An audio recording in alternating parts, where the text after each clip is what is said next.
The cross located me. It told me who I was. My connection to Jesus, the cross, a sign of mercy.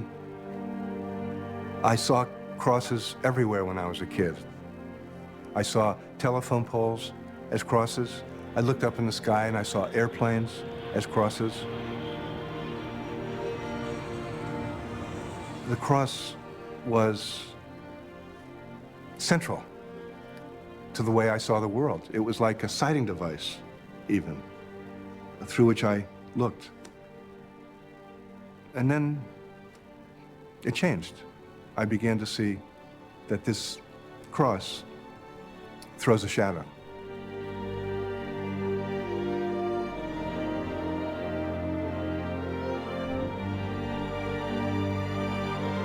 Religious and military power are coming together. It's a warning, and I hear it getting louder. Now, my faith hangs on facing directly the worst.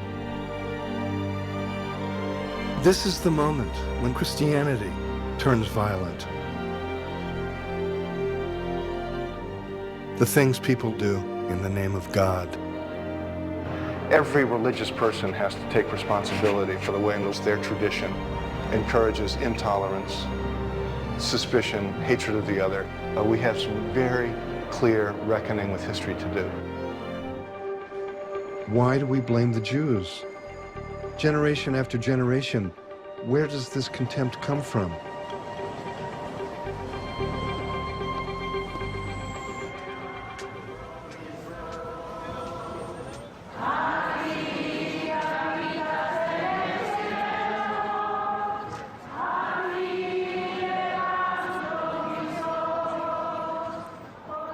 I'm trying to figure out where it all went wrong between Christians and Jews. When we go back to Jesus, we have to go back to Jesus. Before there were Christians, when there were only Jews, because Jesus certainly saw himself as a devout Jew, a prophet, and was called rabbi. How did the story then get told with the Jews cast as the villains here?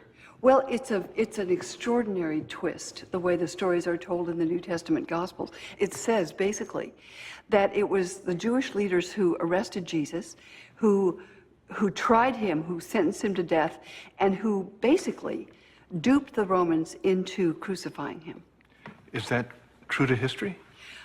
It looks completely at odds with what we know about history. We know this was a Roman charge, a Roman punishment, and a Roman execution. But it's startling that if you read the Gospels, you'd think it was the Jews that engineered it.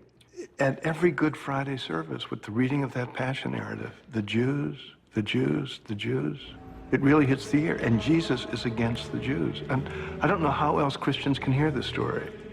And the Jews answered, "Crucify him, crucify him." And then he told me the most surprising thing, that the cross had never been an important Christian symbol until Constantine in the year 326. For 2.5 centuries, Christians had used symbols of life, the fish, the lamb, the shepherd.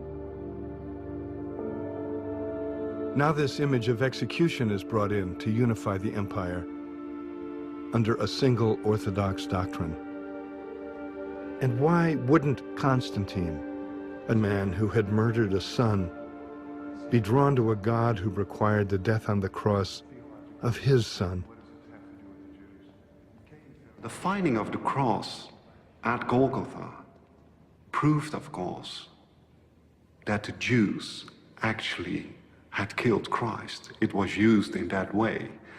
You could see the Christians could now say, here is the cross, here is the cross. The Roman emperors become influenced by that. And you see that gradually the Jews become a marginal group in the Roman Empire. The Church Fathers against Jews and Judaism. In an empire united under the cross, Jews were now in danger. They might well have been wiped out right then, but Church Fathers decided the Jews should wander in misery forever without a home.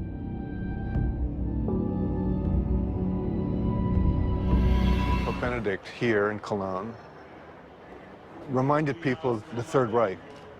And quite properly, in speaking to a Jewish group, he begins by acknowledging the tragedy of the Shoah, the Holocaust. In der dunkelsten Zeit deutscher und europäischer Geschichte eine wahnwitzige, neuheidnische Rassenideologie zu dem There's a way in which his acknowledgement of the Shoah was incomplete.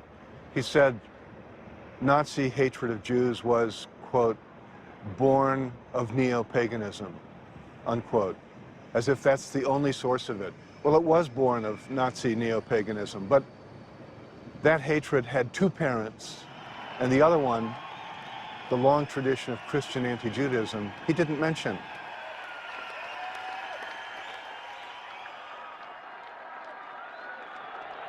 The story which most shockingly reveals the Church's involvement took place right here in the Rhineland. Within 2 weeks of Adolf Hitler coming fully to power in March 1933, Cardinal Eugenio Pacelli, the Vatican foreign minister, sent him warm greetings. Treaty negotiations began between Pacelli and Hitler's vice-chancellor, Franz von Papen. In July, they signed the so-called Reichskonkordat, and the Vatican became the first foreign power to enter into a bilateral treaty with Hitler. It included a secret provision in which the Church defended Jews who had converted to Catholicism, but indicated it would have nothing to say about Nazi assaults against other Jews.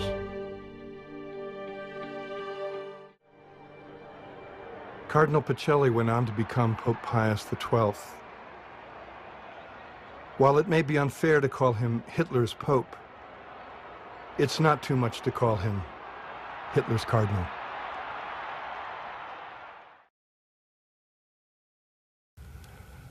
What kind of a God is this?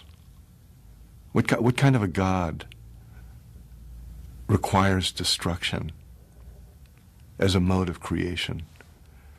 I believe it's a perverse God. It's not the God we hear proclaimed in the Hebrew Scriptures. It's not the God we hear proclaimed by Jesus.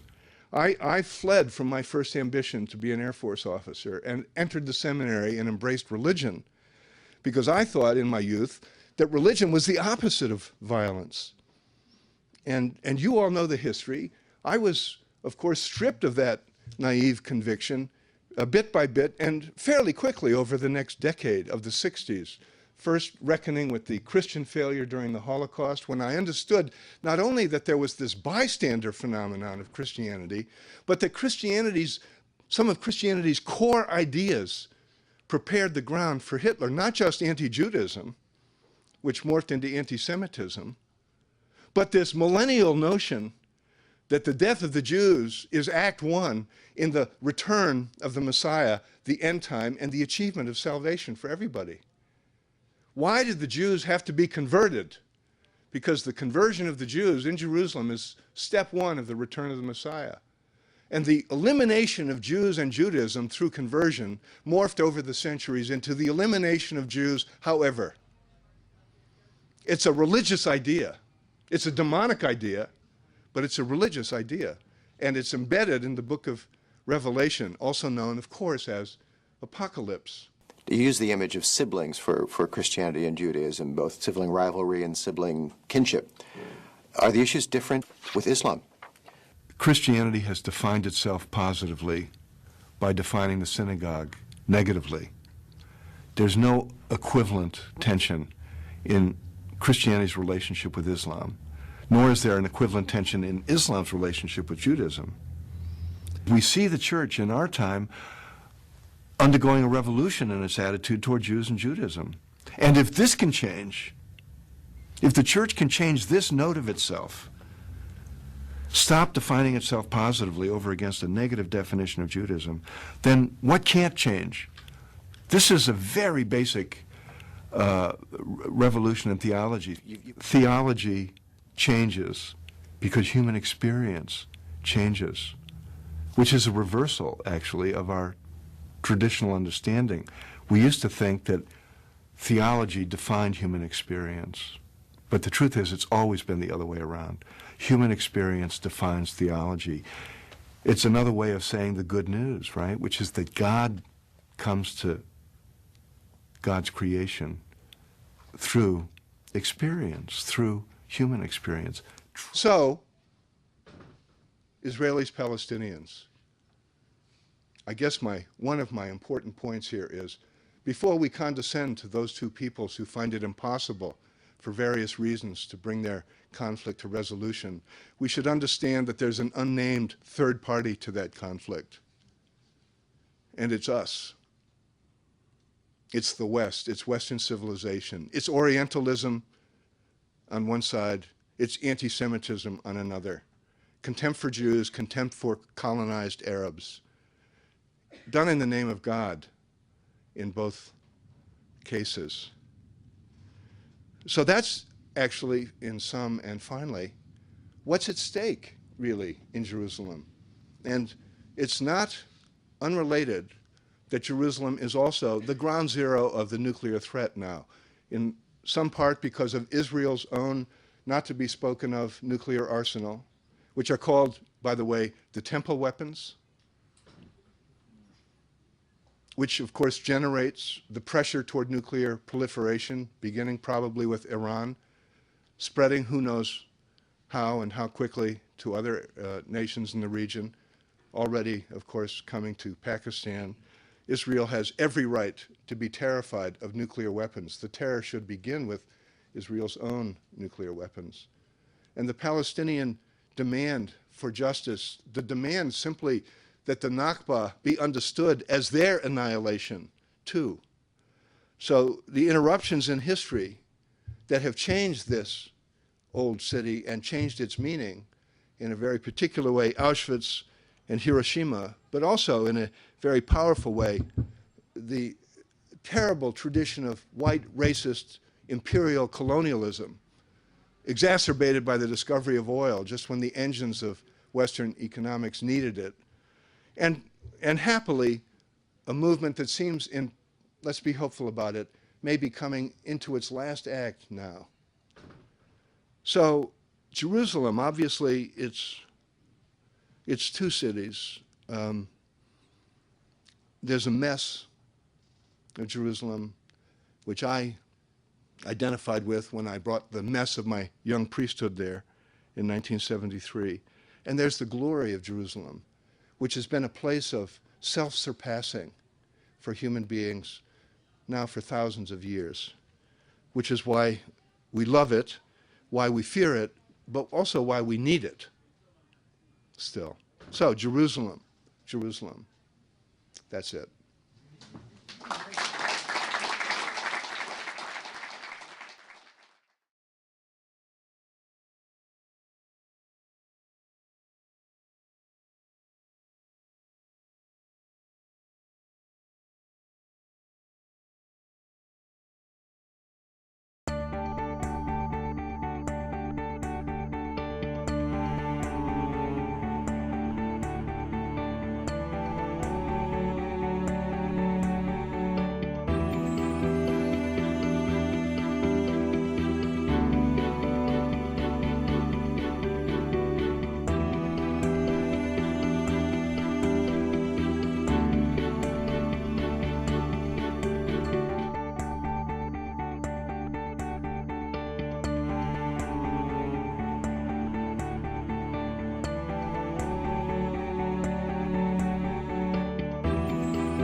In 1981, I started the first Jewish film festival in America, here in San Francisco. Today, there are dozens all over the world.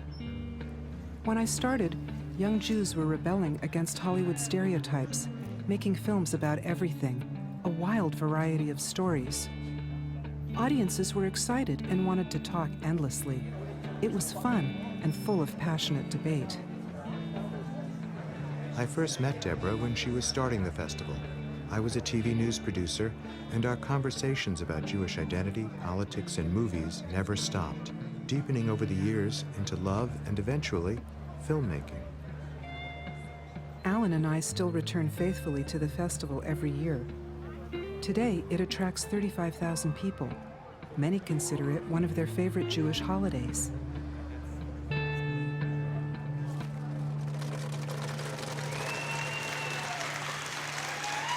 Thank you for coming. Good afternoon. I'm Peter Stein. I'm the executive director of the San Francisco Jewish Film Festival. I always say, when people say, you know, what makes a Jewish film? One of my answers is, if it catalyzes a conversation that can be had fruitfully and intelligently in a Jewish context, then it's worth showing. But this time, the festival showed one film that escalated the conversation to angry confrontation and even civil war. It took us by surprise and sent us on a journey to find out what's ripping our community apart. And it made us delve into our own family histories and secrets. Have you seen the movie? No. Are you going to go in and see it? Absolutely not. The film at the center of the battle was about Rachel Corrie, a young American activist who went to Gaza to protest Israel's demolition of Palestinian homes. She was crushed to death by an Israeli bulldozer and became a martyr for a wide spectrum of groups critical of Israel and the occupation of Palestinian territories. I knew right away that programming the film Rachel was a bit of a risk that posed some difficult ideas about Israel. I did not expect it to blow up into the firestorm that it did. I started seeing stuff flying across my computer screen that was really hateful.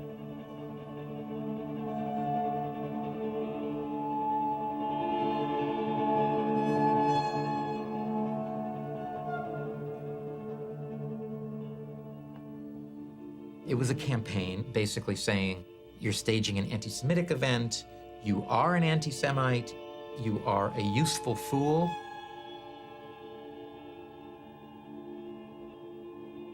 I think a lot of people saw the festival as somehow being the tool of forces that wish to undermine Israel. You know, what do you say to that? A festival that presented 36 films from Israel this year, one of the largest showcases of Israeli film in the country, is somehow there to undermine the state of Israel?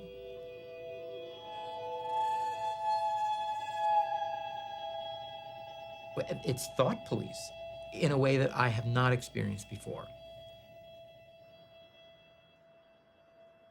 It was a siege, much worse than anything when I was at the festival.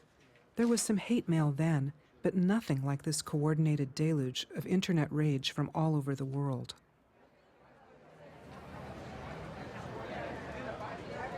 I'm really disappointed with the festival's decision to show this film. These do not reflect my Jewish values, and these are outside of the tent of involvement for the Jewish community. They should be. See, the thing is, who's defining what is anti-Israel? Who's defining what's anti-Semitic? We define as anti-Semitism is Natan Sharansky's 3Ds. Does it delegitimize Israel? Does it demonize Israel? Is there a double standard that only Israel is held to? I don't feel like community federation funds should be used to support anti-Israel programs. The Jewish Federation funds scores of projects and programs and organizations like the Film Festival. We became the target of these virulent email campaigns, and they were personally attacking me and the Jewish Federation. People who are saying, you know, if you don't publicly denounce the film festival and stop the film from being shown, and cut all ties with the film festival, we'll stop giving to Federation and we'll organize everyone we know to stop giving to Federation. Now, of course, these are not only unreasonable, but absurd. We don't control the organizations that are part of the community. Weeks of email frenzy had whipped up an us-them atmosphere. So walking into that theater, you knew there was a charged atmosphere. Today's screening has become a lightning rod for a tremendous deal of controversy over whether it is appropriate for a Jewish film festival to screen subject matter that is critical of some Israeli government actions or policies, and to hear from speakers who may hold unpopular or critical views. We must all acknowledge that the screening of the film Rachel has hit a very raw nerve among some in our community, even those who have not seen the film. We are not afraid to hear their opinions, and in fact, we invited someone here to share them with you by way of being utterly candid about the controversy surrounding our screening. All of us here know that Rachel Corrie tragically died when she intentionally put herself in harm's way during an IDF counterterrorism operation in the Gaza Strip.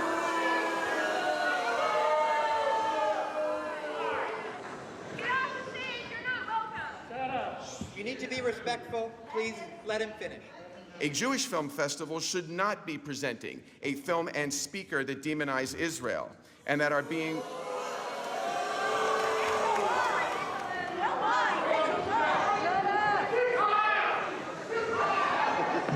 Folks,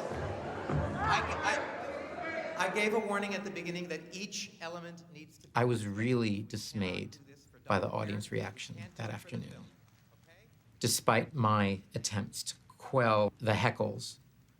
In addition, Dr. Harris stirred up anger. It was a willful provocation. It was a very, very divisive atmosphere.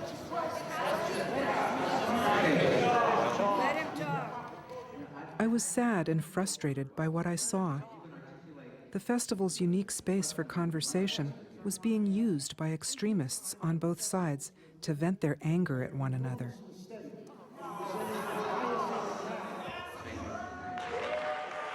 The thing that disturbed me was the event was certain to be used as fuel for a backlash against all critics of Israel. It made us wonder who's entitled to speak for a community and who can claim to be the voice of the Jews.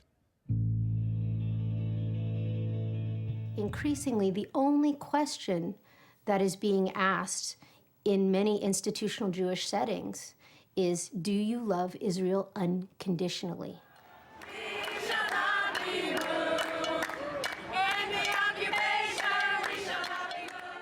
We first heard of Jewish Voice for Peace when its members sat in at the Israeli consulate in San Francisco. JVP often helped the film festival promote movies, including Rachel. But what made John Rothman and others want to banish the group was its support for divestment from Israel.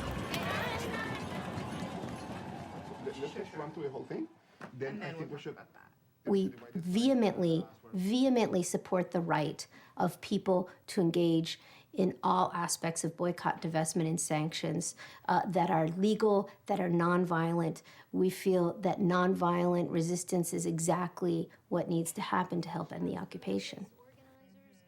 It is so disturbing to me that there are people who think that the fight for justice and basic equality is in any way anti-Jewish or anti-Israel. We are fighting for fundamental equality. That is at the heart of Jewish identity for so many of us. But the line for inclusion in the Jewish community is becoming more narrow by the day.